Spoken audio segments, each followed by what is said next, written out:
Aminado ang Bureau of Fire Protection na pahirapan ng apulain ang sunog sa kabundukan ng Cordillera Administrative Region. Ayon kay BFP Chief of Intelligence and Investigation Branch ng BFP CAR Fire Inspector Bernardo Bravo, hindi naabot ng fire truck.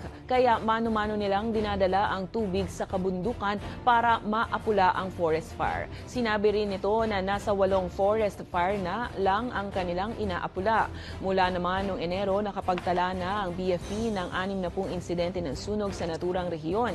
Inaasahan rin ng ahensya na darami pa ang insidente ng sunog sa kabundukan ngayong panahon ng El Nino.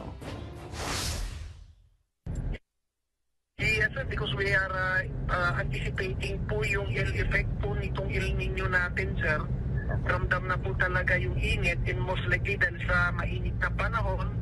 So, yung mga grasses po natin, natutuyo po sila. The same through yung mga leaves ng mga trees po natin, natutuyo din po siya. And most likely susceptible po sila sa konting ignition lang, pwedeng umapoy po kaagad.